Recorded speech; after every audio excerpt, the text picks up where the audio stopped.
Permítanme presentar a ustedes al Presidium que nos honra con su presencia. En primer término, la licenciada María del Rosario Rodríguez Rubio, secretaria de Educación y Bienestar Social de Baja California. Licenciado Raúl Pompa Victoria, delegado federal de la Secretaría de Educación Pública en nuestro estado. Licenciado Noé López Aguilar, representante de la Subsecretaría de Educación Media Superior en Baja California. Licenciado Vladimir Valdés Pérez Núñez, coordinador de asesores de la Subsecretaría de Educación Básica de la Secretaría de Educación Pública. Profesora Emilia Castillo Luque, secretaria general de la Delegación de 232. Doctor Eduardo Bakov Escudero, integrante de la Junta de Gobierno del Instituto Nacional para la Evaluación de la Educación y conferencista de hoy. Profesor Martín Moreno Félix, director de la Escuela Preparatoria Federal Lázaro Cárdenas, anfitriona el día de hoy. Estimados directores y directoras de los distintos planteles de media superior en Baja California, maestras, maestros que nos acompañan el día de hoy, la Preparatoria Federal Lázaro Cárdenas le da la más cordial bienvenida a este evento de difusión de la reforma educativa y las leyes secundarias. En esta ocasión, tenemos el gusto de contar con la presencia del doctor Eduardo Bakov Escudero, quien expondrá ante ustedes el tema implicaciones de la reforma educativa para el ingreso al servicio profesional docente. El doctor Bakov es licenciado en Psicología y doctor en Educación. Es miembro del Sistema Nacional de Investigadores desde 1990, nivel 2. Entre sus principales cargos se encuentran profesor de la carrera de Psicología de la UNAM Campus Iztacala, investigador titular de la Universidad Autónoma de California, director del Instituto de Investigación y Desarrollo Educativo de la UABC, director de Pruebas y Medición del Instituto Nacional para la Evaluación de la Educación, editor científico de la Revista Electrónica de Investigación Educativa, consejero de la Junta de Gobierno del INE. Asimismo, ha impartido más de 70 cursos de licenciatura y posgrado, publicado más de 75 artículos de investigación en revistas especializadas, 16 capítulos de libro y es autor o coautor de 14 libros. Ha presentado cerca de 100 ponencias en congresos nacionales e internacionales.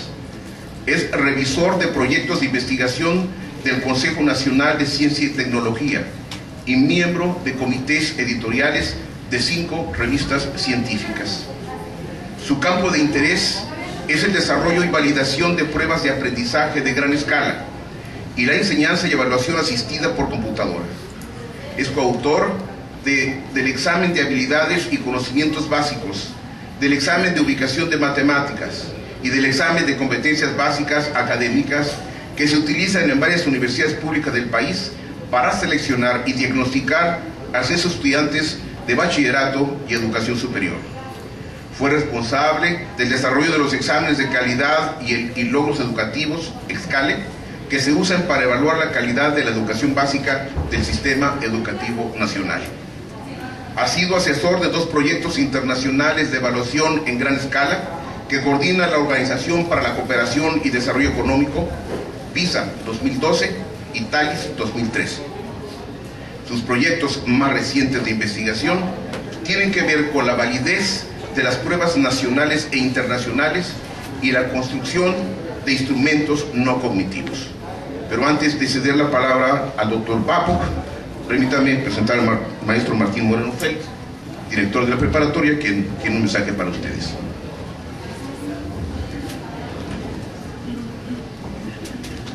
Muy buenas tardes a todos. Licenciada María del Rosario, muy buenos días. Ya, buenas tardes. Bienvenida a la preparatoria, a la que ya cada día nos acostumbramos más y más la presencia de la señora secretaria en nuestra institución. Esperemos que sigamos contando con su presencia cada semana y sea testigo del avance que se tiene en esta institución. licenciado Raúl Pompa Vitoria, señor, muy buenos días. Don Noé López Aguilar, RECEMS, señor Vladimir Valdés Pérez Núñez, coordinador de asesores de la Subsecretaría de Educación Básica. Muy buenos días, señor. Maestra Emilia Castillo, bienvenida sea. Y nuestro conferencista, doctor Eduardo Bakov. Muy buenos días, señor. Dentro de las preocupaciones del sistema educativo mexicano, en particular de nuestro nivel, se encuentra el dar a conocer las modificaciones constitucionales derivadas del artículo 3º y que se concretaron en la modificación y la generación de una reforma educativa, la creación de leyes secundarias y, por supuesto, la enorme complejidad que trae sobre todos nosotros, nos obliga a una revisión puntual y detallada de estos aspectos, porque somos agentes que estamos sujetos a las mismas. La reforma del artículo 3º obliga a modificar la Ley General de Educación, la creación de una ley del Instituto Nacional para la Evaluación de la Educación, responsable de vigilar el desempeño de profesores y crear el servicio profesional docente. Estas acciones son derivadas de la implementación de nuevas políticas públicas en educación impulsadas por el gobierno federal. Es por lo que hoy, como comunidad de nivel medio superior, nos encontramos reunidos todos aquí para tener un acercamiento objetivo y poder conocer las implicaciones de la reforma educativa en nuestro nivel. En particular, el ingreso al servicio profesional docente, donde el día de hoy nos acompaña una gran cantidad de compañeros maestros que tienen interés genuino por incorporarse a las filas de la educación media superior. Doctor Eduardo, su casa es la tribuna apropiada en este momento, porque sé que nuestros compañeros directores y distintos responsables de área multiplicarán la información que usted les provea el día de hoy. Enhorabuena, señor, y agradezco infinitamente el haber aceptado nuestra invitación para estar aquí en la preparatoria Federal Lázaro Cárdenas, esperando que este elemento sea un agente detonador para que la discusión sobre la reforma educativa se dé intensamente en todos los espacios de nuestro estado. Muchísimas gracias y agradezco a cada uno de los asistentes de nuestra mesa de honor y a todos ustedes, compañeros, muchas gracias por la asistencia y por la atención prestada en este momento. Muchas gracias.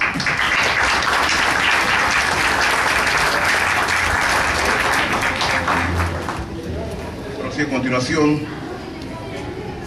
dejamos en uso de la palabra al doctor Eduardo Bakov Escudero para atender su conferencia.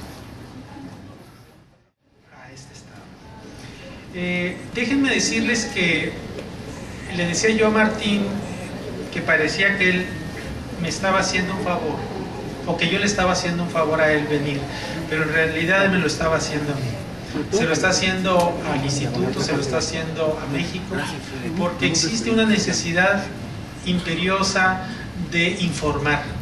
Existe en el ambiente muchas dudas en los directores, pero especialmente en los docentes, respecto a cómo se va a implementar la reforma educativa y en qué medida les va a afectar. Entonces, mi propósito en este momento es explicarles la lógica atrás de ello. Seguramente no tengo los detalles finos que con mucho gusto yo les podré dar si me dan la oportunidad de hacerlo, pero lo que creo que es más importante es entender por qué esta reforma educativa tiene una razón de ser, por qué esta reforma educativa tiene la posibilidad de hacer un cambio importante en materia de educación y en materia de calidad de la educación. Y a eso es a lo que vengo, a informarles a ustedes sobre la visión que tiene el instituto, que ahora se le dice INEE, antes le decíamos INE, pero como ahora hay un Instituto Nacional Electoral, que también es un INE, hay un problema con las siglas. Y entonces, bueno, el INE, como ahora le decimos, tiene mucho interés en informarle a todos, a la sociedad, pero muy en particular a las escuelas, a las autoridades de las escuelas y a los docentes de las escuelas. Entonces, este es un interés que nosotros tenemos. Bueno, yo le denominé la reforma educativa, la evaluación y el ingreso al servicio profesional docente. Bueno, entonces voy a hablar de los objetivos de la conferencia. Son básicamente 4. Primero es justificar la necesidad de una reforma educativa ante los problemas que padece el sistema educativo nacional. Segundo es precisar el papel central que juega la evaluación en el contexto de la reforma educativa. Tercero es describir algunas características, y yo diría más bien generales, de la evaluación de los docentes para el ingreso al servicio profesional docente.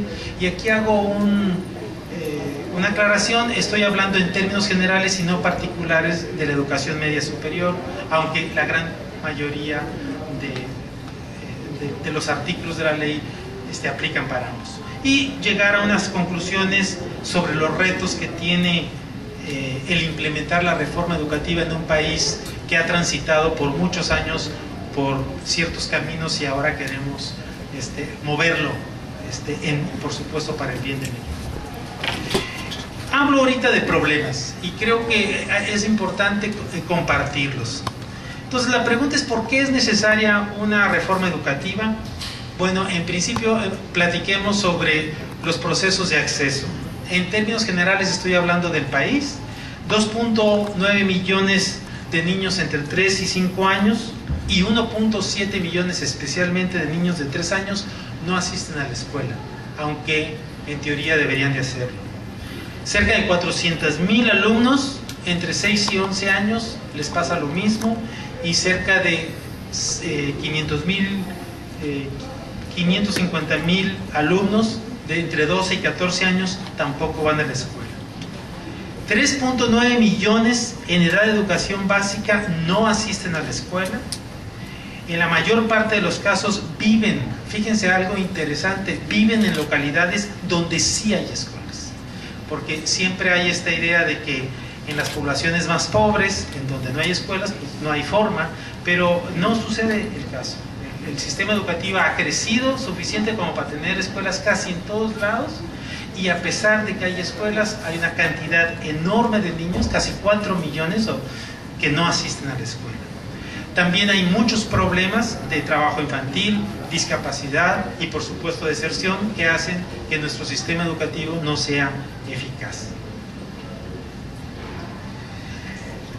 Inequidad, otro problema. Dijimos, uno es cobertura, otro problema importantísimo: inequidad. La escolaridad se vincula con la condición de vivir en una zona urbana o rural, con el grado de marginación de la región donde se vive, con el hecho de hablar o no hablar una lengua indígena, con el nivel de ingresos al que pertenece. La asociación con las características socioeconómicas y culturales sigue siendo muy fuerte con relación a quienes pueden acceder y quienes no acceden al sistema educativo nacional. Un poco esta idea de dime cuánto ganas y te diré cuánto aprendes, o peor, dime cuánto ganas y te diré si asistes o no asistes a la escuela, prevalece en nuestra población, y ese es un tema de mucha importancia. Regionalmente existe una correlación muy fuerte o una relación muy fuerte entre el PIB, ¿verdad?, que es el ingreso que se tiene económicamente de los estados, y el promedio de escolaridad alcanzado. Les paso una cifra que es aterradora. En los estados más pobres es donde menos se aprende, y en los estados más ricos es donde más se aprende. Y la diferencia entre lo que se aprende en un estado y en otro, en promedio, puede llegar a ser de 2 y 3 grados escolares al finalizar de la primaria. Es decir, que hay estudiantes que salen del sexto de primaria con una diferencia que puede ser hasta 3 años de escolaridad. Entonces hay una inequidad en el aprendizaje y eso es muy importante. Por lo tanto decimos que no estamos ofreciendo la misma calidad educativa a todos los niños o a los estudiantes, no estamos invirtiendo la misma cantidad económicamente por niño y mucho menos estamos compensando las diferencias socioeconómicamente. Tengo un amigo muy dicharachero y ocurrente que dice que el sistema educativo en México es como un hospital para sanos, en donde se le pone más dinero donde menos se necesita.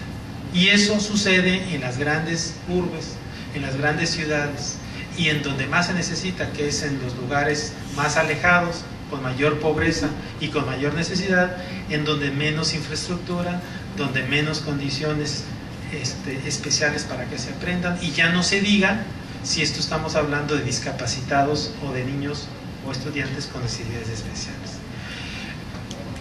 Esto también se agudiza porque el modelo mexicano de educación es un modelo homogéneo.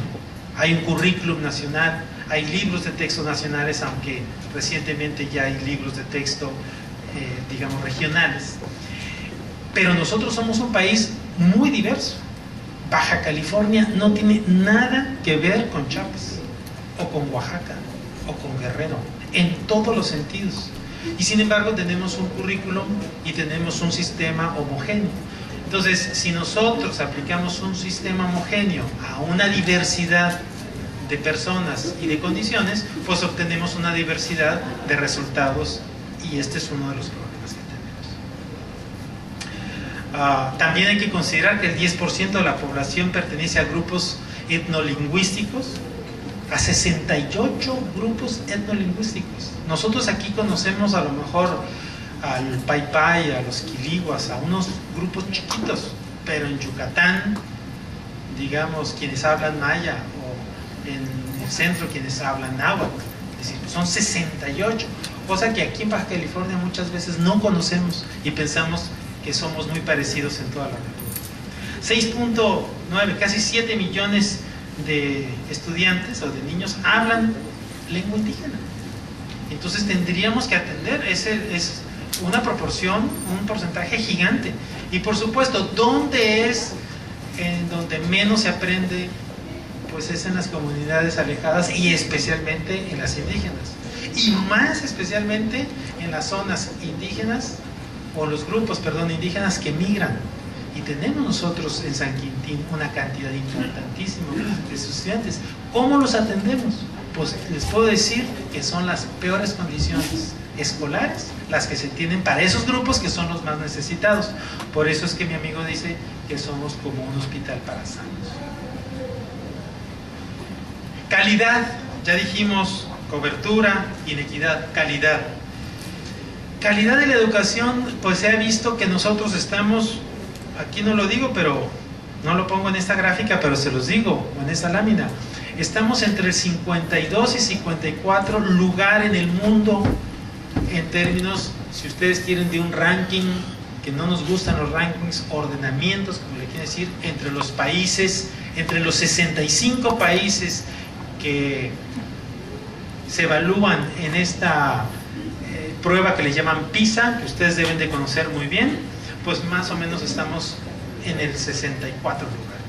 Y esto a lo mejor no sería muy significativo si no son por los siguientes números.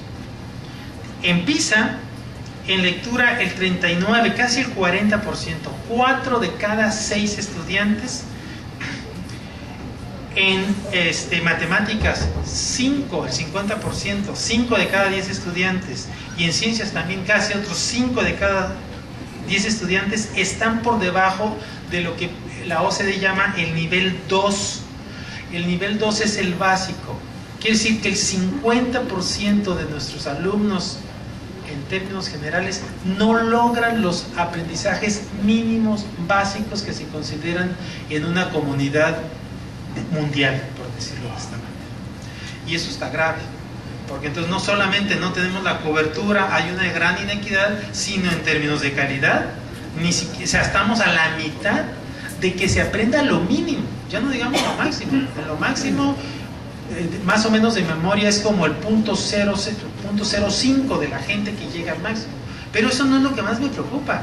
Preocupa es que el mínimo no se esté aprendiendo y por lo tanto los estudiantes pues tienen un futuro bastante incierto cuando no adquieren las competencias, los aprendizajes, habilidades, conocimientos, como ustedes le quieran llamar, que son necesarios para tener y para desarrollarse como seres humanos. En las pruebas que hace el INE, de las cuales yo empecé, digamos, haciéndolas, que se llaman los SCALE, que son exámenes para la calidad del logro educativo, el 18% en sexto de primaria y el 36%, el doble, en secundaria, están por debajo también del nivel mínimo. En nuestras propias pruebas, con nuestro currículum nacional, porque siempre dicen, bueno, pero es como te comparas con PISA si es un currículum internacional, nosotros no somos ricos, nosotros no tenemos las condiciones, lo cual es cierto, pero siempre nos viene muy bien compararnos con alguien que es mejor que nosotros y que está en una economía mundial. Pero en la prueba que hace el INE, que son el currículum, están lo que le llaman pruebas alineadas al currículum, que miden en pocas palabras lo que el currículum nacional dice, el 36 en secundaria en lectura y el 52 en matemáticas. Fíjense que este 52 y el 51 en matemáticas de PISA se parecen muchísimo, es prácticamente lo mismo. Claro que PISA mide a estudiantes de 15 años que estén en tercero de secundaria o en primero de bachillerato, y el INE mide grados escolares, y en este grado estamos hablando de quien termina la primaria o de quien termina la secundaria. Pero este dato del 52% de quienes terminan en secundaria es prácticamente el mismo que el de PISA para estudiantes que están en tercero de secundaria o en primero de bachillerato. Otro problema, rezago. 32 millones mayores de 15 años sin educación básica concluida, 21% ineficiencia en la secundaria, 42% de ineficiencia en media superior, y la ineficiencia es los que entran y versus los que salen en el tiempo que se supone deben de salir, y solo el 26% de la matrícula neta en educación superior, es decir, menos de 3 de cada 10 estudiantes están estudiando la educación superior. Comparado con Estados Unidos, probablemente es como el doble. Estados Unidos debe ser como 60% de los que atienden la educación superior. Entonces hay un rezago importante, hay una inequidad, hay una falta de calidad. ¿A qué se deben estos problemas?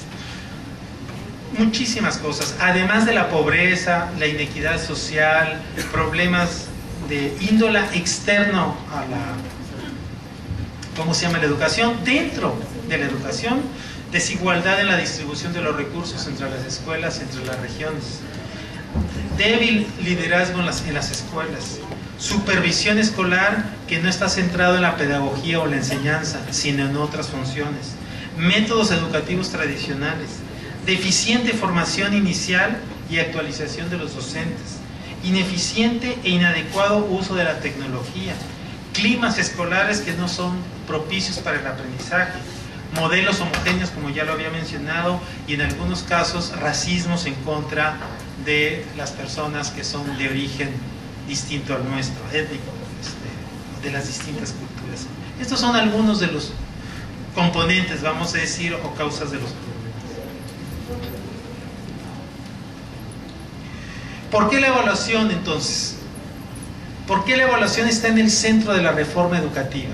Bueno, primero porque es un mecanismo para ordenar y proceder a la mejora. Se entiende que hay un grado de desorden en cómo se ingresa, cómo se promociona, a quienes quedan, y que este mecanismo va a ordenar hasta donde sea posible y en lo que pueda, digamos, este aspecto. Porque queremos que se tomen políticas educativas basadas en evidencias y no en ocurrencias o en creencias. Si nosotros tenemos datos duros, si tenemos datos que nos retraten, por decirlo así, la realidad de las escuelas, la realidad de la educación, la realidad de la región, pues tendremos información sobre la cual nosotros nos basemos para hacer políticas acordes a ellos. Supone también la evaluación una claridad hacia dónde vamos para poder planear, sin la cual la evaluación no tendría sentido. Nosotros tenemos que saber a dónde queremos ir para poder evaluar eso y entonces en consecuencia tomar, digamos, medidas pertinentes. También porque te permite tener visiones a mediano y largo plazos que vayan más allá de los periodos administrativos, que muchas veces en esos nos concentramos. Llega un sexenio, el sexenio tiene metas, esas metas se cumplan o no se cumplan, llega otro sexenio, hace otras metas, se cumplan o no se cumplan, y ese es un círculo, digamos, que no es virtuoso. Tener metas a largo plazo, a mediano y largo plazo, nos ayuda a orientar si las demás están acercándose o no a lo que nosotros queremos. El INE autónomo, ¿qué tiene que ver en ello? ¿Por qué se hace un INE autónomo? Ya había un INE, desde el 2002 se hizo un INE. ¿Qué necesidad tenemos de un INE autónomo? Bueno, primero porque el INE autónomo resulta ser un mecanismo para ordenar y proceder a la mejora y ser no parte y juez al mismo tiempo. Vamos a decir, la Secretaría de Educación Pública es parte, anteriormente tenía la atribución de ser la que evaluaba, sobre todo la Secretaría Federal, la que evaluaba los procesos educativos y ella misma se corregía e implementaba.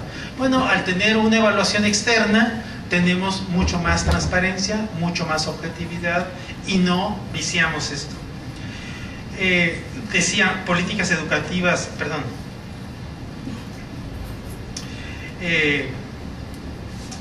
El INE está dedicado a la construcción de indicadores sobre el sistema educativo nacional y la evaluación de los aprendizajes de los alumnos con alta calidad técnica. Tenemos que tener a veces lo decimos, el INE tiene que ser como un laboratorio de análisis de aprendizaje, de análisis escolares, de análisis de liderazgo, de análisis de los componentes del sistema educativo, que sea como un laboratorio de análisis químico cuando uno va a saber qué es lo que tiene porque se siente mal. El médico no nos puede diagnosticar a simple vista como lo hacía hace 100 años, porque necesita tener mucho más información, información más fiel, información más detallada, información más especializada, que él no podría hacer. No porque no tenga la capacidad, sino porque no podría hacer las dos cosas. Bueno, el INE en ese sentido funciona como este laboratorio que va a decirnos cómo está el sistema educativo nacional. Es una institución que se ha ganado la credibilidad nacional y se ha posicionado internacionalmente por una razón. Y la razón es que no ha tenido un componente político, ha tenido un componente técnico y académico. Quienes formamos parte, si ustedes revisan, porque se pueden meter al INE, se van a dar cuenta, como en mi caso, muchos de nosotros, la gran mayoría, venimos de la academia. Lo que nos interesa es hacer bien las cosas, saber cómo las hacen otros en el mundo y poderlas aplicar en nuestro país.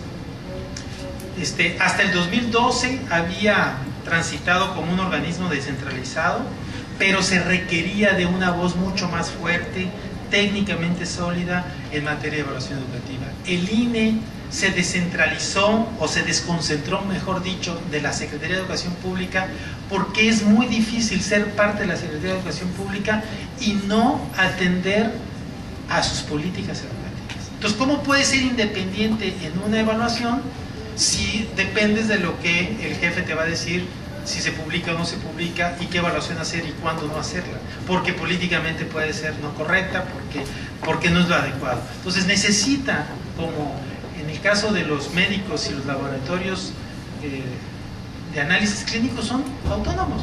Cada quien sabe hacer sus cosas y uno se complementa con el otro. Y les digo, no tiene compromisos políticos y no está ligado a ninguna administración. Afortunadamente, esta nueva reforma nos dio la autonomía y nos dio la posibilidad de ser una voz fuerte en el país, que diga las cosas que tenga que decir sin temor a que le vayan a cortar el presupuesto o que lo vayan a correr a uno. Dentro de eso, entonces paso al concepto de evaluación. Primero, fíjense, y voy a subrayar, para mejorar. lo pongo en primer lugar. La evaluación no tiene la intención de ser punitiva, no tiene la intención de correr a profesores, no tiene la intención de balconear, como se dice públicamente, a la gente. Y esto porque es el INE quien la está tomando digamos, en el centro. Es para mejorar la calidad y la equidad de la educación. Entonces, hay quienes dicen que lo más importante es que nosotros tengamos una gran calidad de nuestro sistema educativo. Pero una calidad sin equidad no es calidad. Porque no nos interesa tener dos grupos extremos, unos como lumbreras y otros en el otro extremo que no sepan nada, como ignorantes, a pesar de que a lo mejor en promedio, el promedio del país fuera mejor que el que estamos ahorita. Personalmente yo les diría, yo preferiría ponerle la atención a la gente que está del lado izquierdo, es decir, a la gente que está, no digo políticamente, sino que está en las peores condiciones en cuanto al aprendizaje, y les voy a contar una anécdota muy interesante, y subir a esas poblaciones empobrecidas educativamente, que ponerle atención a los que ya tienen, vamos a decir, una buena educación. Por supuesto que nos interesa mover todo, nos interesa mover desde los más abajo hasta los de más arriba, pero en especial nos interesa mover a los de más abajo. Les cuento una anécdota que a lo mejor les da coraje o les da risa, pero en algún momento me junté con un grupo de alemanes que trabajaban en PISA. Yo fui asesor del proyecto de PISA, y me decía que en el año 2000, cuando se hizo la evaluación mundial de PISA, Alemania salió en un lugar terriblemente mal, y ellos pensaban que era la educación del mundo, se creían la punta del mundo en la educación. Entonces llega PISA, hace una evaluación, hace una comparación y los pone bajísimos. Entonces me dice, encontramos que una gran cantidad de estudiantes del bachillerato no sabían leer y tampoco sabían escribir en Alemania, en el 2000, no hace poquito.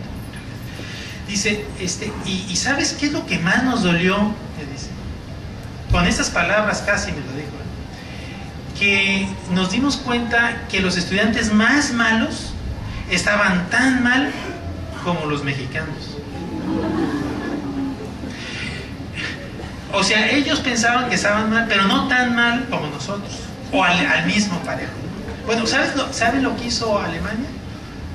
Tomó las cartas en el asunto y puso un programa para atender a las poblaciones que no sabían leer y escribir, que a propósito muchas de ellas eran turcas o eran, digamos, migrantes. No todas, pero una gran cantidad eran migrantes. Y se dieron cuenta que la escuela no servía para esas poblaciones para enseñarles lo que en PISA se consideraban básicos.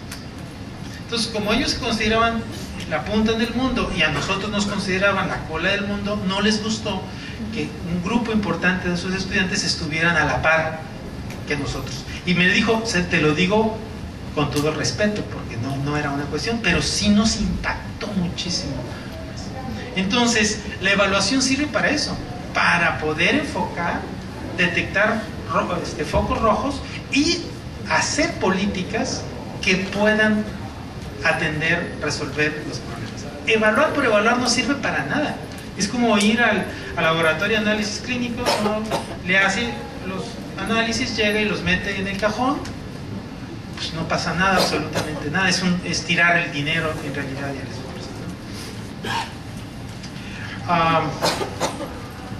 La función más importante de la evaluación formativa, grábenselo por favor, al menos para el INE, nosotros nos vamos a encargar de que esa sea la función importante, es detectar qué necesidades tienes y ayudar a los profesores a poderlas superar.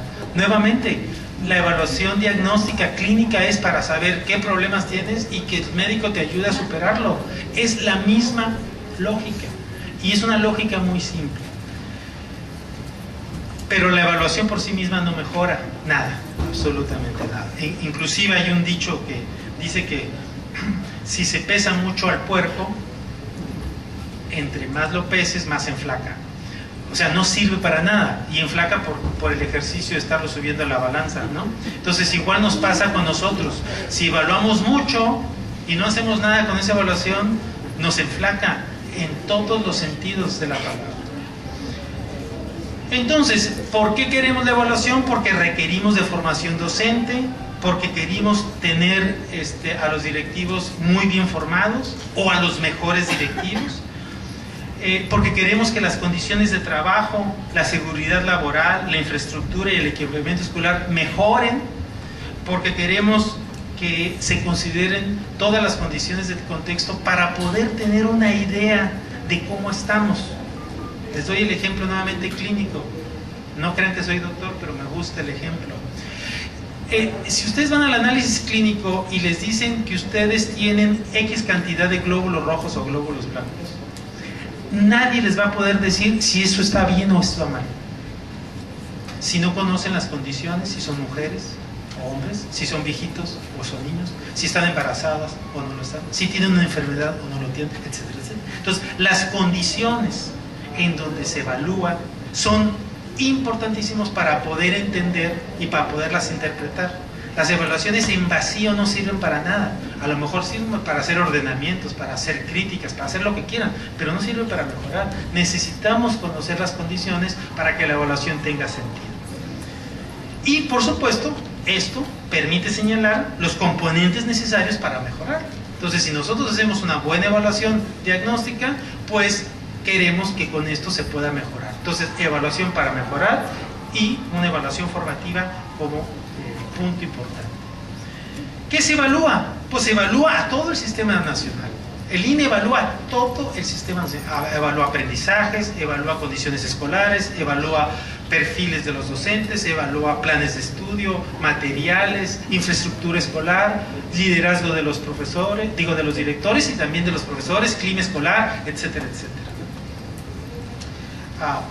No paso ahí, me voy muy rápido. ¿Quién evalúa?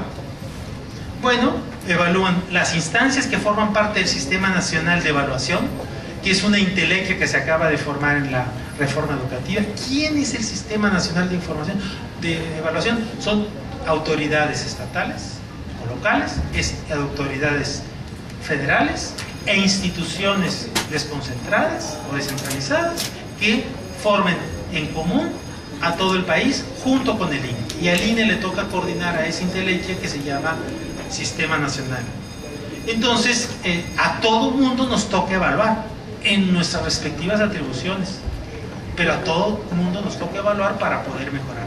La evaluación es parte intrínseca de la educación. Si ustedes son maestros, es dificilísimo que ustedes digan, pues yo no evalúo a mis alumnos, porque aunque no los evaluaran formalmente, sí los evalúan subjetivamente. Sí evalúan todos los días que aprenden los estudiantes. No lo hacen a lo mejor formal, pero puede ser formal. La evaluación es parte intrínseca de la educación.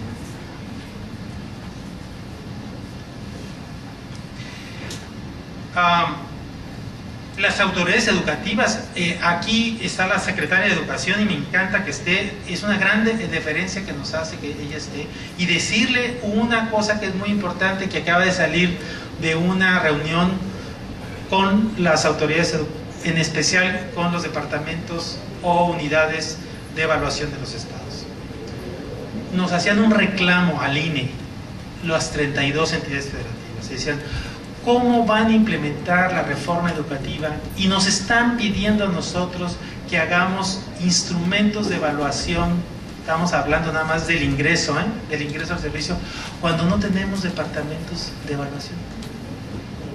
Cuando nunca se han formado a personal técnico que nos ayude a lo que ustedes nos están exigiendo o a la reforma nos está exigiendo. Entonces, una de las recomendaciones que se obtuvo de esta reunión fue hacer un llamado a los secretarios de educación para que focalicen, para que hagan grupos técnicos, para que formen personal y que hagan evaluaciones, por favor, válidas, creíbles, equitativas, útiles y justas sobre todo, porque imagínense que se hace una evaluación en donde sea y se hace mal, pues lo primero que vamos a hacer es tirar a la borda, digamos, una buena intención. Eso nos hace falta y creo que la cultura de la evaluación, y esto es parte de la cultura de la evaluación, la difusión de la información, es punto central para que esto funcione. Entonces, evaluamos en este sentido, ¿no? Yo brinco. ¿Dónde reside en este caso la fuerza del INE? Pues primero, cosa que no existía antes, es que es la autoridad máxima en materia de evaluación. La Constitución constitucional nos dicen el INE es la autoridad máxima. Y créanme, el INE es su mejor aliado, porque es un aliado académico, porque es un aliado desinteresado políticamente, porque es un aliado que les va a ayudar a hacer bien las cosas. El INE emana los lineamientos, o del INE emanan los lineamientos sobre la evaluación. Se dice cómo hacer la evaluación para que no se haga mal, para que no se haga equivocadamente, para que no se haga injusta. Es de especial importancia que las evaluaciones sean válidas y justas, como ya lo dije, y quienes integran el Sistema Nacional de Evaluación deben acatar los lineamientos y criterios técnicos de manera obligatoria. Esa es la voz, ese es, digamos, el reconocimiento de que una evaluación profesional va a ayudar en algo y que no se van a repetir evaluaciones sin sentido, evaluaciones injustas, evaluaciones que tengan otros propósitos que no sean estos que les he estado hablando. También el INE emite directrices con base, directrices de política educativa con base en las evidencias que se obtengan de la evaluación. Eso es algo muy importante. Aunque estas no son vinculatorias, es decir, los estados o los gobiernos, las autoridades no necesariamente tienen que seguirlas, como es en el caso de los lineamientos, sí tendrían que tomarlas en consideración, y si no las quieren acatar, tendrían que hacer una justificación y decir, pues INE, estás equivocado porque esto que tú dices no aplica para mi estado, o esto no va a ser bueno para mi estado. Pero además de tener lineamientos, la atribución tiene lineamientos de dar directrices.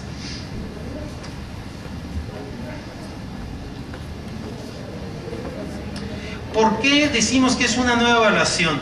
Uno, porque la evaluación que se ha realizado en México hasta ahora ha tenido como finalidad básicamente la rendición de cuentas o la premación, como fue el caso de Enlace. Dos, porque no se ha utilizado o se ha hecho muy poco para mejorar la calidad de la educación. Tres, porque ha tenido repercusiones negativas en la equidad, y por eso hay un reclamo de los docentes, es decir, si me vas a evaluar, evalúame en las condiciones en las que yo trabajo. Porque ha tenido como consecuencias una tendencia a uniformar los contenidos educativos cuando somos un país diverso. Eso es algo importante. Y porque se ha generado por el mismo un rechazo y un temor a la evaluación. ¿Qué ha sucedido? ¿Qué encontramos nosotros? Y lo digo yo porque a mí me tocó estar frente a las cámaras y ver qué había sucedido con la prueba Enlace. Lo que sucedió pues es que se corrompió. Lo que sucedió es que se perdió la importancia de aprender por la importancia de obtener buenos resultados, porque los resultados estaban ligados a estímulos económicos, porque los resultados estaban ligados al prestigio social de las escuelas. Entonces, cuando tú tienes alto impacto en una evaluación, tienes consecuencias que están muy bien documentadas en México y en todos lados del mundo. Hay nada más que leerlas por ahí. Y por eso se ha obtenido un rechazo. Bueno, hemos identificado 4 principios fundamentales de evaluación en México. Uno es formativa, como dije, para mejorar. Persigue la equidad, entendida como la distribución de la calidad entre las personas. Reconoce la diversidad y la atiende, y busca la participación de la sociedad, y aquí voy a remarcar, y del magisterio. La evaluación, cuando se refiere a los docentes, porque la evaluación no solamente es para los docentes, es alumnos, escuelas, directores, etc. Cuando se refiere, en especial nos interesa tener su punto de vista, en especial nos interesa que participen ustedes, porque son los que saben qué es lo que se debe de evaluar, son los que pueden definir qué es lo que es un buen maestro y lo que no es un buen maestro. Nosotros no los podemos imaginar, pero quien tiene la experiencia tiene la forma de poder aportar a ello. Esto, el ejemplo, digamos, más central, y por eso vine aquí, pues él es el ejemplo de la evaluación docente, ¿no? Y existe una ley que yo les recomiendo, por favor, que se la lean, que la discutan, que la analicen, porque tiene sus intríngulis. Y es la ley del servicio profesional docente, que es lo que pretende en este caso regular el ingreso, la promoción, el reconocimiento y la permanencia. Léanla y ojalá pudieran, y a Martín se lo recomiendo mucho, grupo de docentes, incluyendo al CENTE, incluyendo al sindicato, de discusión para que vean paso a paso las atribuciones. Es una ley complicada. ¿Por qué digo que es una ley complicada? Porque implica la acción del INE, la acción de la Federación, la acción de los estados, la acción de las instituciones. En un intríngulis, en un entramado, por decirlo así, que no es fácil tener claridad. Hay veces que parece que hay traslapes, que hay ausencias, que hay vacíos. Esas hay que identificarlas, porque efectivamente las hay. Y si las hay que decirle a los legisladores. Los legisladores ya fueron con nosotros y nos preguntaron todo, aquellas inconsistencias, aquellos vacíos, aquellos traslapes, díganlos, porque en una segunda ocasión los podremos corregir. Sí las hay y hay que analizar. Y sobre todo porque es para los docentes. Entonces, si hay una ley del servicio profesional docente, es obligado que los docentes la entiendan. Es la única manera en cómo ellos pueden saber hasta dónde llega y cómo defenderse en caso de que se cometan injusticias. Me voy a brincar rápidamente y me voy a ir a una parte que era la parte central aquí. Me voy más rápido porque sé que están cansados y esto da tema para mucho tiempo. Pero quiero hablarles de esto. En principio decirles que en el artículo de la reforma constitucional, artículo 3º, habla de un principio constitucional que dice: el derecho a la educación con calidad. Nunca en la historia del país, en la Constitución se decía que el niño tiene derecho a recibir una educación de calidad. Y la palabrita de calidad hace la diferencia. Siempre era recibir la educación, pero esa educación podría ser de bajísima calidad y no se había tenido esto. 2, es la calidad como principio inmerso en el sistema educativo. Es decir, se quiere que la calidad del servicio mejore, y la calidad va incluido la equidad. 2, la exigencia constitucional, fíjense, que el ingreso al servicio profesional docente sea por concurso. Y esto cambia todo, porque entonces ya no es que yo sea amigo, que yo tenga contactos, que yo le quede bien al director o a quien fuera, vamos a decir, que tuviera poder para que yo ingrese al servicio profesional docente. Concursos, como se hace o se debe de hacer, si no es el caso, en la gran mayoría de las universidades. Tú entras por concurso y punto. Puedes entrar por interinato, pero cuando te den tu plaza te la van a dar y la vas a tener que ganar en el concurso. Si eso se logra, quiere decir que los mejores maestros, los mejores egresados de las normales o profesionistas que también ingresan al servicio profesional, sean los que ingresen al servicio. Que de esos, los mejores sean los que sean directores, y que de esos, los mejores sean los que sean supervisores. Yo les digo, es una racionalidad muy difícil de atacar, y se los dije, por ejemplo, a la CENTE, de que en un día yo me senté con ellos, porque ellos fueron a buscar al INE, y yo les dije: a ver, díganme una cosa, ustedes nos dicen que los profesores trabajan en ciertas circunstancias muy desventajosas y que por lo tanto no tienen las capacidades o las competencias que se fueran deseables, vamos a decir, nacionalmente. Pero yo les diría: a ver, ¿por qué no cambiamos el tema de educación y lo ponemos nuevamente en el tema de salud? ¿Les gustaría a ustedes que llegaran a una clínica y que no los recibiera el mejor doctor? Y que en esa clínica el director no fuera el mejor de los doctores que hubiera, y así sucesivamente. Les digo, la racionalidad es que sí es posible aspirar a tener un sistema en donde el esfuerzo, el mérito de la persona sea el que nos diga y son a quienes se contratan, a quienes se ascienden, a quienes permanecen, a quienes sean directores y luego supervisores y luego ojalá secretarias de educación o secretarios de educación. Si nosotros tuviéramos un sistema de eso, nosotros ordenaríamos, y ese es el espíritu de ello. La configuración legal es el Sistema Nacional de Evaluación, la autonomía del INE, el servicio profesional docente, como es la ley, el sistema de información para la gestión, que va a ser un sistema donde se va a meter toda la información y ustedes van a poder saber quién está dentro de ella, y por supuesto la autonomía, fíjense, la autonomía de gestión de las escuelas, y a mayor autonomía seguramente va a haber mayor exigencia. Me voy muy rápido y mejor los dejamos para preguntas y respuestas. Todo esto, la reforma constitucional, está en 3 brazos: la ley del INE, y yo diría que la primera es esta, la reforma a la Ley General de Educación, por supuesto. Luego, la ley del INE y la Ley General del Servicio Profesional.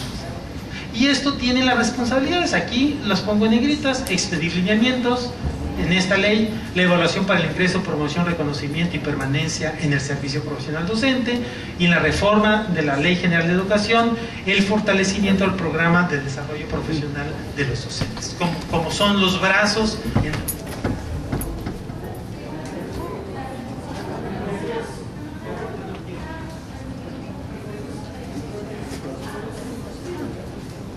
Sí, creo que ya llegó. Gracias, Martín, ¿no?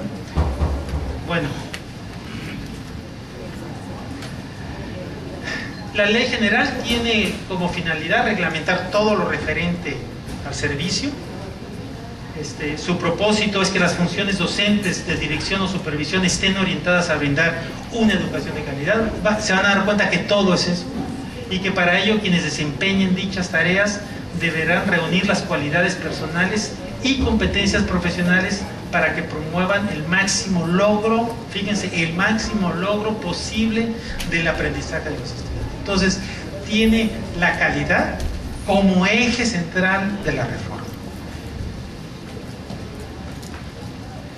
Y yo creo que ahí me voy a quedar. Yo me voy a quedar porque no los quiero cansar. Sé que estamos cansados porque hemos estado mucho tiempo aquí. Nada más les digo lo siguiente, y con esto termino. Que en el artículo 1 dice que rige el servicio profesional docente y establece los criterios, los términos y las condiciones para el ingreso, la promoción y el reconocimiento y permanencia en el servicio.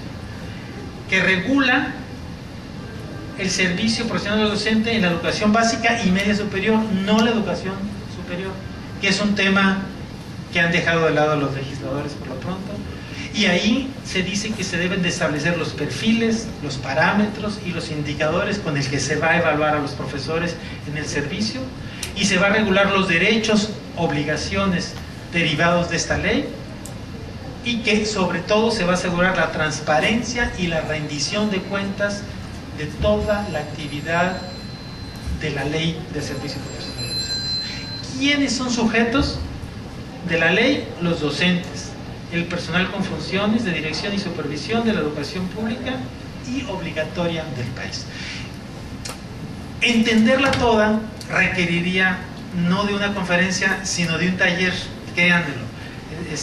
Yo traté de hacer un esfuerzo, porque más que explicarles el detalle, que el detalle lo tienen en la ley ustedes, lo que me interesaba es explicarles la lógica que está detrás de ella.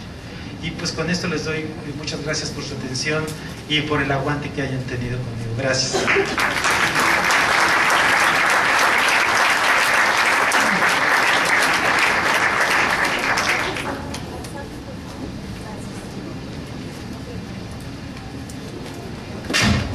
Sí, bien, bueno, es amplio el tema. Pasamos a la sesión de preguntas, consultas. Si son tan amables, más levantan la mano. Adelante, maestro. Como miembro del Consejo de INE, ¿podría establecer las fechas de cada los criterios, los parámetros para todos los sujetos a esta ley? Sí, si te metes a la página www.ine.edu.mx encuentras todos los detalles ahí, con fechas, calendarios, y paso por paso cada una de las etapas que se van a seguir en este momento para el ingreso al servicio profesional. Están completamente transparentes y están puestas ahí.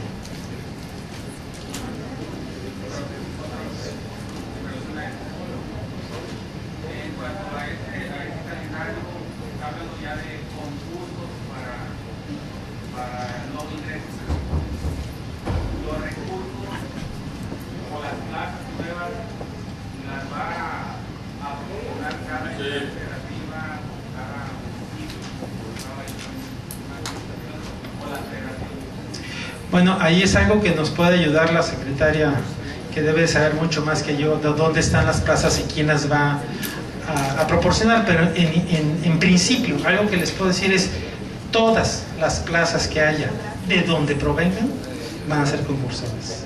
Y esto también hace un cambio importante, porque anteriormente, aunque había habido concursos, esos concursos solamente salían algunas plazas, y la cantidad de plazas que salían entre un estado y otro eran completamente desproporcionadas. Ahora la ley...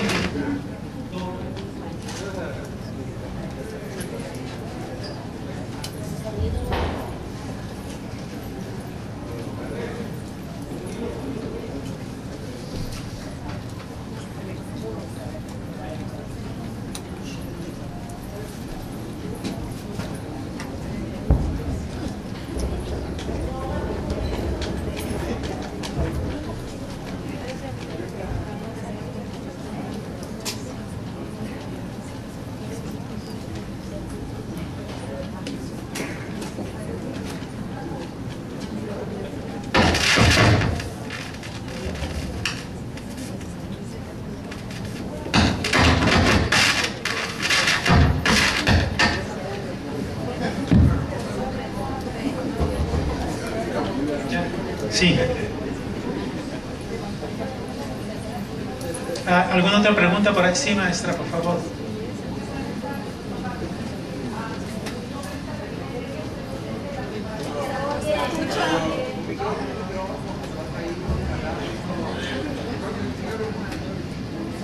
Aquí hay un micrófono.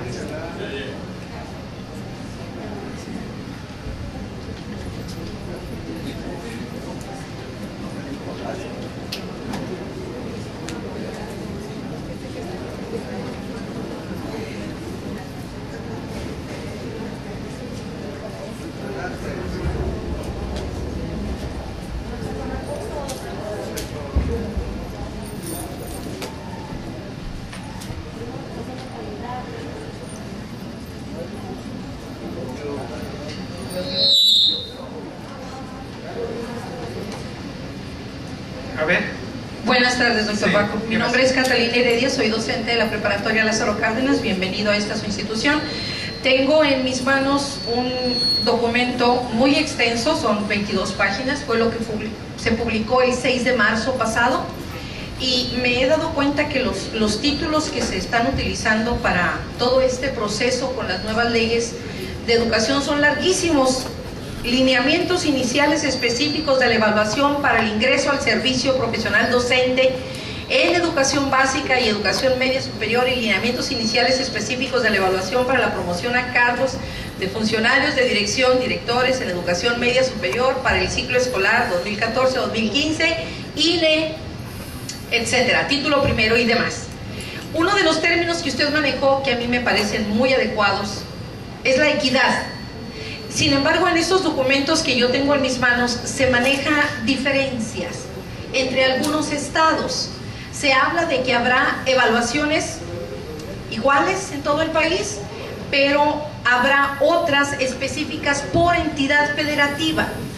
¿No rompe eso ya la equidad a nivel nacional? No, maestra, es todo lo contrario. Porque imagínense, por ejemplo, voy a hablar de educación básica en Yucatán, donde hay muchos niños que hablan maya. Entonces, ¿a quién se va a contratar para escuelas indígenas? Pues a gente que tenga las competencias pedagógicas, que conozca las disciplinas y, en este caso, que hablen maya. Entonces, ¿quién va a ser? ¿Quién dice que es necesario hablar maya para poderle dar clases a los niños mayas? Pues el Estado y seguramente los profesores. Pero ustedes no lo necesitan aquí. Entonces no les van a poner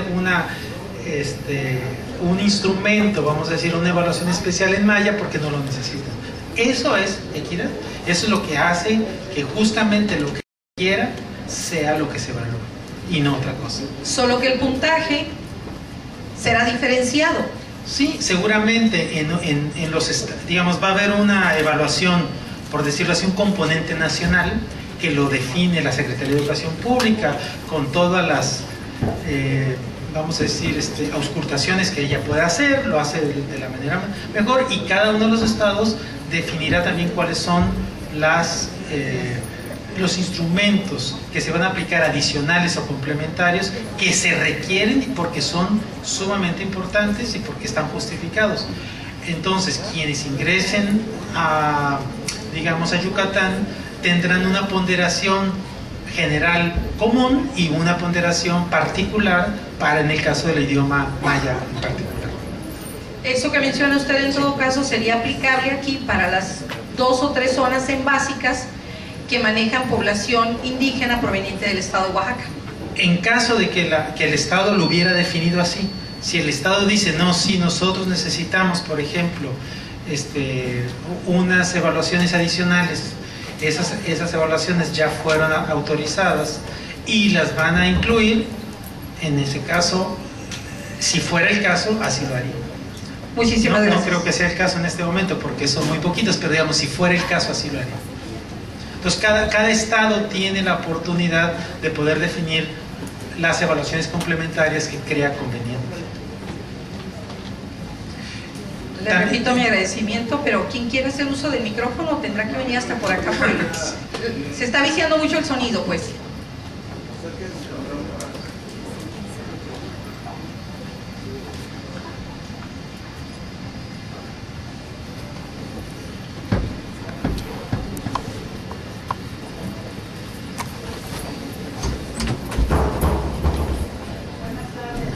Maestra, buenas tardes.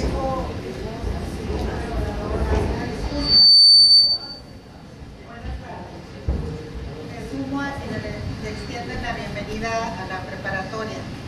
Alejandrina Villegas, profesora de esta escuela, su directora académica en este momento. Muy bien. 2 preguntas. Una de ellas en relación al ingreso.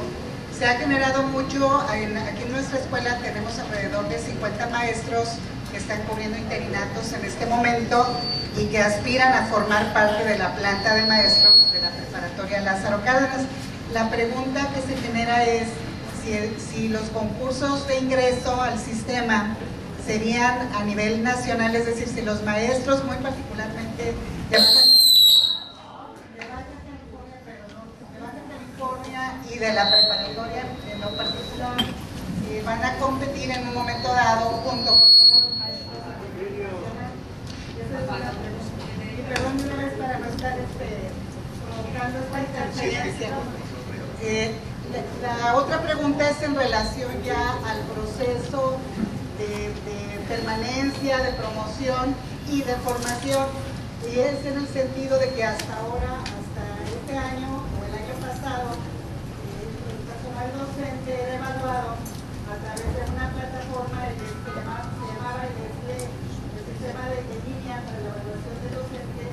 Pues era una modalidad, nos guste o no nos guste, como éramos evaluados, no dejaba de ofrecer resultados indicadores. Mi pregunta es si se tiene contemplado considerar parte de esa información que arrojaba este tipo de evaluación, no sé si lo conoce, y qué relación va a tener con lo que se va a diseñar para la formación, porque una gran duda que tenemos al interior de las instituciones es los docentes. Creemos que tiene sus instantes y que a lo mejor valdría la pena ahorita que se esté en revisión, a lo mejor implementar otras opciones, porque sentimos que Procoden a lo mejor no ofrece todo lo que los docentes deberíamos y por lo tanto por eso no se logra avanzar más.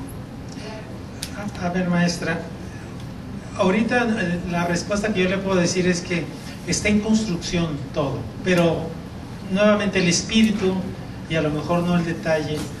En el detalle puedo tener allí alguna equivocación. Entiendo que las plazas se concursan para la región y para las instituciones que las tengan.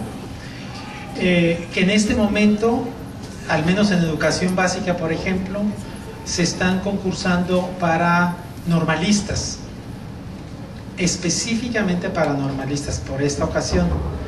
Pero vamos a suponer que con los normalistas no se cubran las plazas. Vamos a suponer que así fuera. Entonces tendrían que pensarse en abrir convocatorias libres para gente que no fuera normalista y pudiera concursar. Vamos a suponer que no se llenan. Entonces se tendría que tomar en consideración también las personas que hayan concursado seguramente en otros estados y que quisieran poder incorporarse al estado porque tienen puntuaciones altas, por decirlo de esta manera. En el caso de lo que usted me pregunta, es efectivamente es la misma racionalidad. Son plazas de la estructura escolar en la que se encuentran y son, digamos, no va a haber un concurso nacional para todas las plazas, sino son concursos locales, son concursos estatales. Las convocatorias las va a sacar el Estado, la Secretaría de Educación del Estado la va a sacar. Y habrá que tener mecanismos apropiados para el caso en que no se cumplieran y no se cubrieran esos. Entonces, ¿qué se va a hacer? Esa es una preocupación que nosotros tenemos muy grande, porque el derecho máximo, supremo, es el derecho que tienen todos los niños de recibir educación. Ese es el que nos rige, más que cualquier otro derecho personal. El primero es el de los niños. Entonces, con esta lógica, nosotros tendríamos que tener los mecanismos que fueran necesarios para atender y no dejar sin atención a los niños por ningún motivo. Y si eso requeriría jalar de otros estados o abrirlo a otros estados, pues habrá que hacerlo. La segunda pregunta no la entendí mucho y me disculpo mucho, maestra. ¿Me la puede repetir en breve?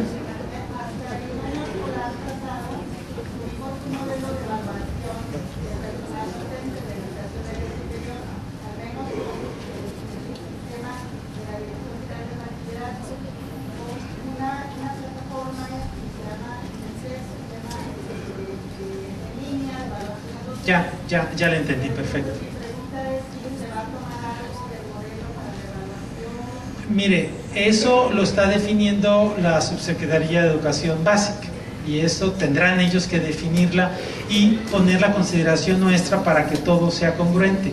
Entiendo y pongo esa línea que le entiendo, es que ellos están sugiriendo que se haga con esa plataforma.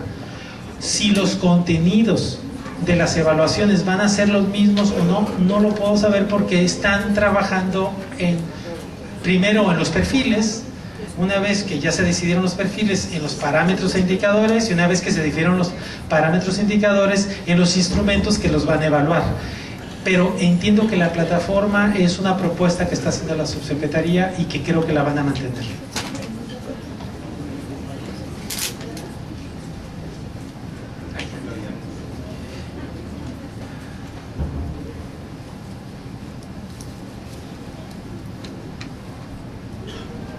Dice algo así, perdón si no lo entiendo, dice: los dictámenes o conclusiones del INE serán recomendaciones o conclusiones como la de la Comisión Nacional de Derechos Humanos. Sí, fíjense, en materia de evaluación los lineamientos son vinculatorios, quiere decir que todo mundo tiene que acatarlos, pero no así las recomendaciones o las directrices, les llamamos nosotros.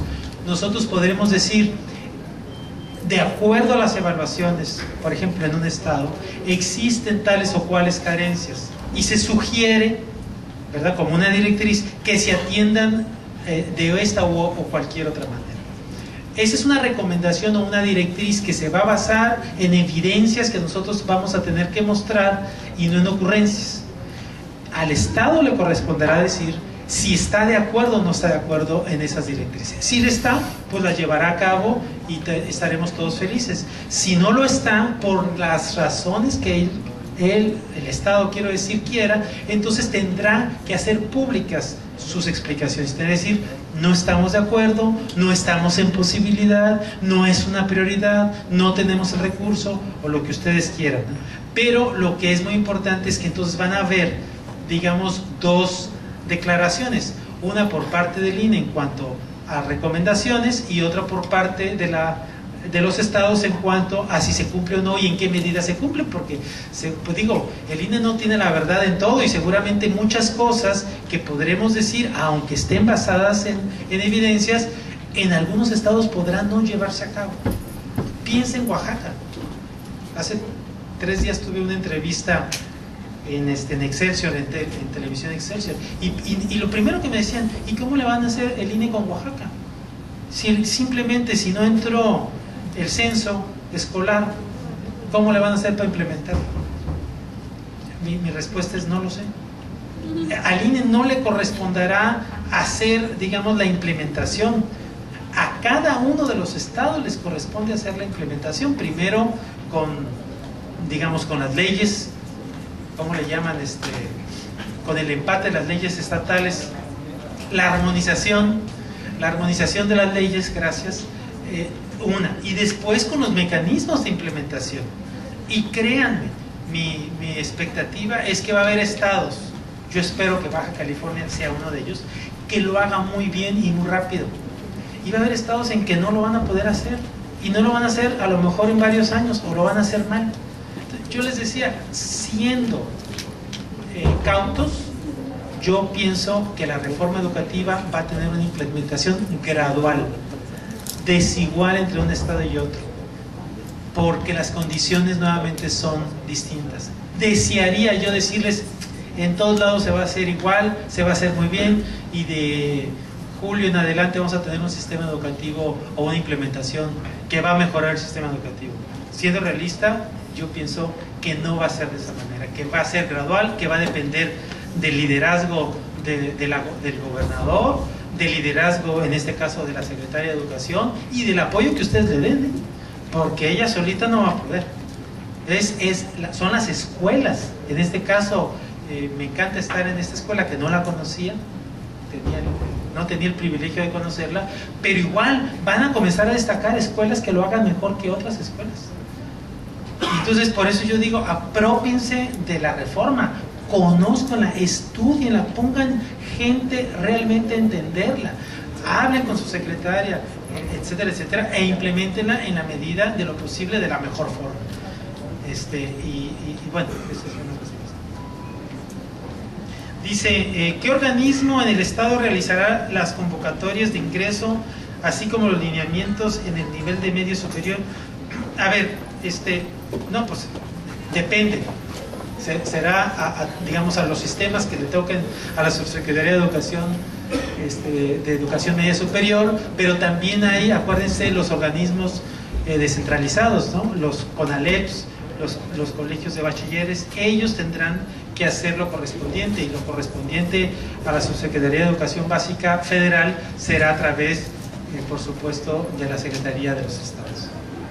Entiendo que así deba de ser, o en armonización al menos con ella, ¿no? Y los lineamientos, dice, los lineamientos en el nivel medio superior, bueno, los lineamientos en términos generales le toca digamos, a la federación, en lo que le corresponde a la federación, al estado en lo que le corresponde a los estados, y en ese sentido al INE, de que las convocatorias sean conformes a los lineamientos que se expidieron.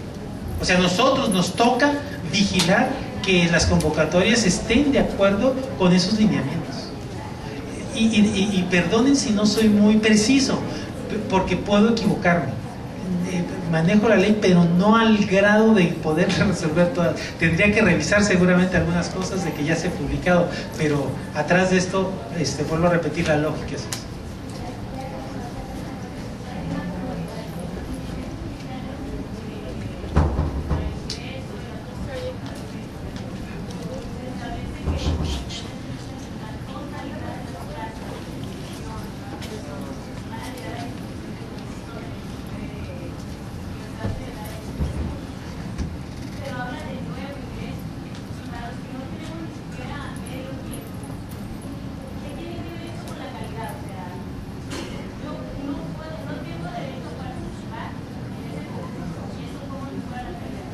No, a ver, son dos cosas. Uno es nuevo ingreso, son las personas que no tienen una plaza y que quieren adquirir una plaza. Si tú tienes una plaza interina, por decirlo así, y tú quieres concursar para tener esa plaza, pues tú tienes la posibilidad. Si tú ya tienes un medio tiempo, tienes horas, y tú quieres promoverte a tener más horas, entonces podrás también concursar para la promoción de las horas correspondientes.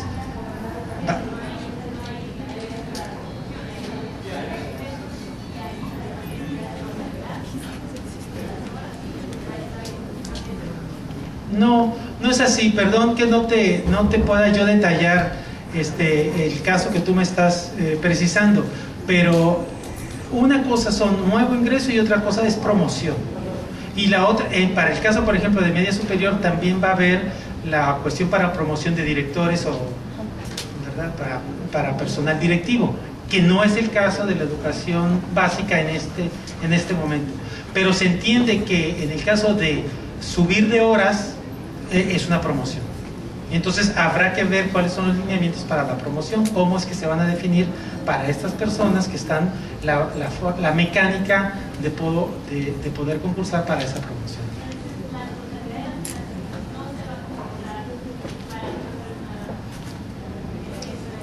A ver, nuevamente, la totalidad de las plazas vacantes.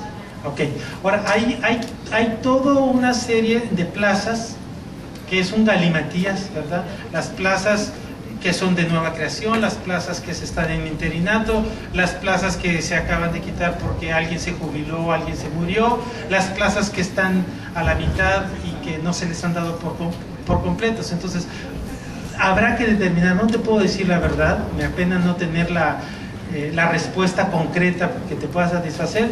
Con mucho gusto la reviso y yo se la mando a Martín para que te pueda decir con toda precisión. Prefiero omitir a decirte algo que pueda ser que no sea cierto que lo que te estoy diciendo. Hasta donde yo entiendo, a eso se refiere. Pero en el caso tuyo es promoción, cuando tú requieres más plazas.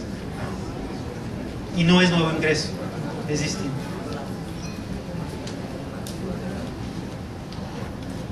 ¿Se terminan los interinatos? Yo digo que no. O sea, en la medida de lo posible se van a terminar aquellos que son permanentes. O sea, aquellos interinatos de toda la vida que hay en todo el sistema, ¿no? Pero piensen en esto, por ejemplo, y lo dice la...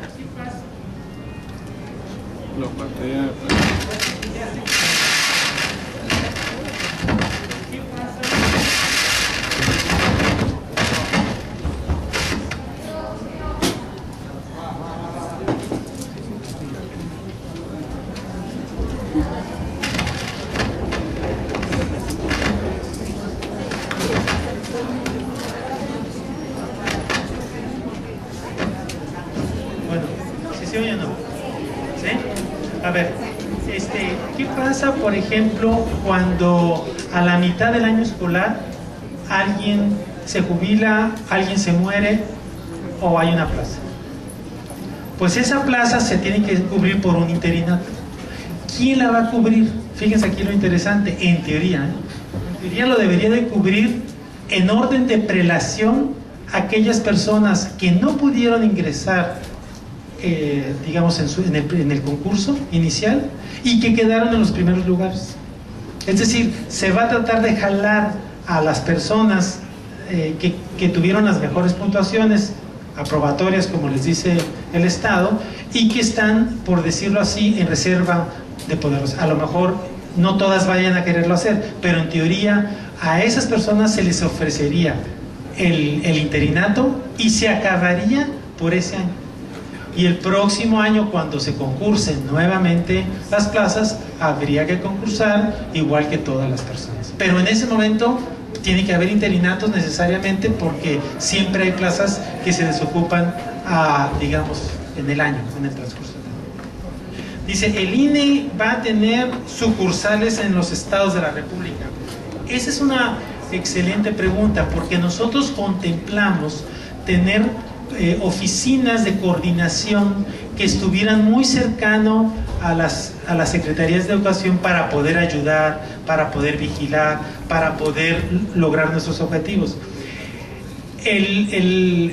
Congreso nos dio el 70% del recurso que solicitamos en este año para poder operar.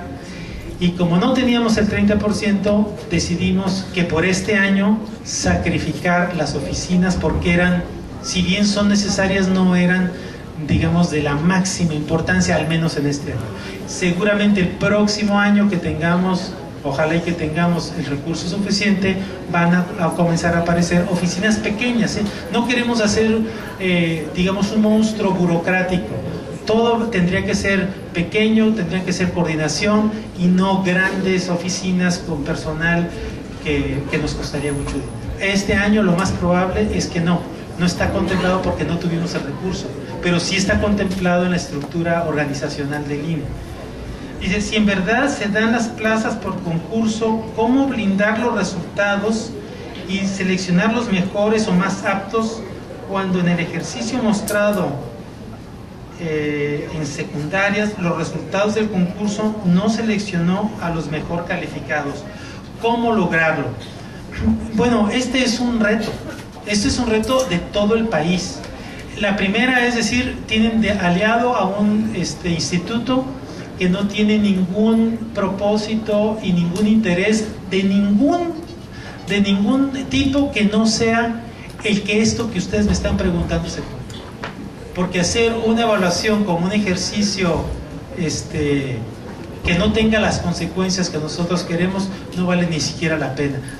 Estaría nuestra palabra en entredicho y nuestro prestigio, y nos ha costado mucho trabajo. Entonces, ¿cómo lograrlo? Con mucha comunicación, con mucha participación de los docentes, con muy buenos lineamientos, con expectativas reales y no imaginarias de lo que podemos hacer cada uno de los años, hacerlo gradualmente. No vamos a poder hacer una evaluación de todo el país, en todos los estados, digamos de 10 en este año.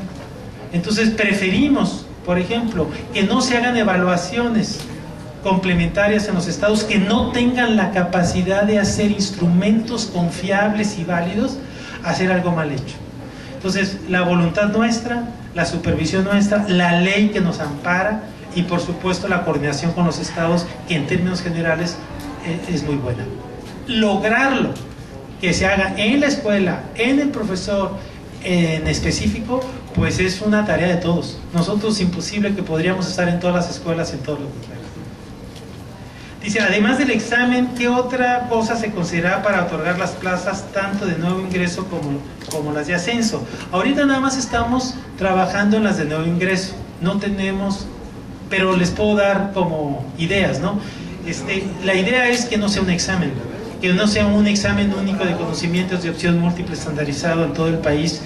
O sea, no queremos, digamos, lograr eso. Sí pensamos que todos los profesores, por ejemplo, de ciertos niveles, deben de tener, aunque no les guste la palabra, competencias, habilidades o conocimientos o expertise en la materia. Deben de saber el ABC de la pedagogía, deben de saber la materia que van a impartir, deben de saberse comunicar con sus estudiantes, deben de saber controlar el grupo. Digamos, son competencias básicas que todo mundo debe de tener, pero no quisiéramos que fuera un solo examen como el único elemento que pueda servir para el ingreso. Habrá que hacer una batería de pruebas. Por ejemplo, hay quienes piensan que un ejercicio de planeación de clase podría ser un instrumento adicional para el caso del ingreso. Otros piensan que un ensayo sobre, digamos, un aspecto importante de la educación, digamos, del grado en el que uno está, pudiera ser otro elemento. En el caso de la promoción, otros piensan que observaciones dentro de clases pudiera ser como otro elemento. Hay muchas ideas. Lo que les quiero decir es que todas esas no las vamos a inventar, están generalmente descritas en muchas experiencias de otros países y se recogerá lo que sea mejor, lo que sea viable y aquello que podamos en realidad tener como instrumentos para lograr los objetivos.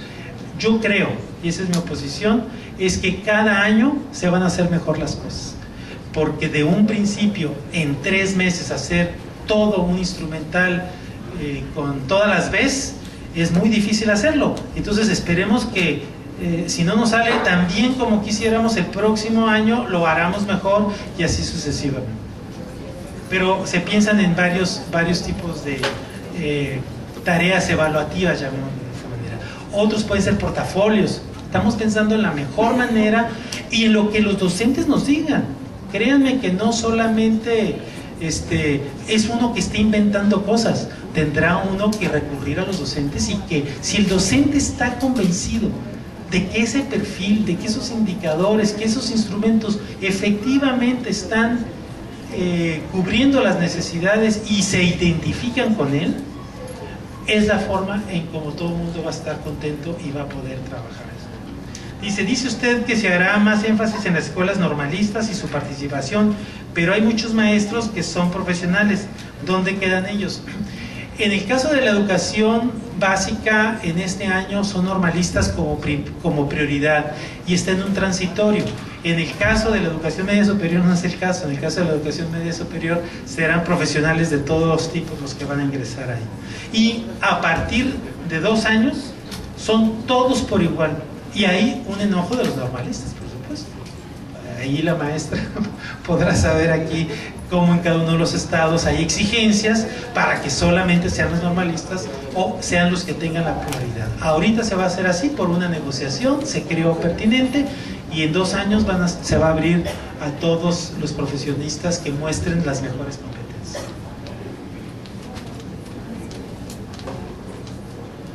Pues con esto yo creo que podemos terminar.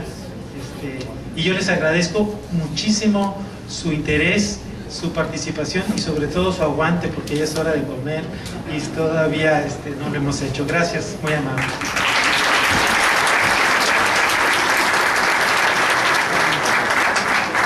Nuestro agradecimiento al doctor Bakov. Seguramente habrá todavía algunas dudas, pero es un tema muy amplio y complejo.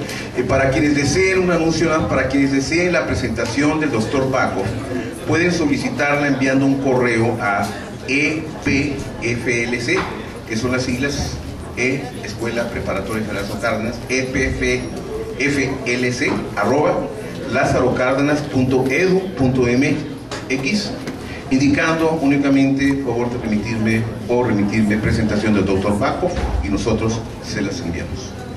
Muy amables, muchas gracias, que tengan muy buena tarde. Y bueno, quienes tengan todavía pendiente ya su oficio, está secretaria aquí en la entrada del teatro para que vayan protegidos con este trámite que hicieron. Muchas gracias a otras personalidades, autoridades federales, estatales, de educación, muchas gracias por su presencia.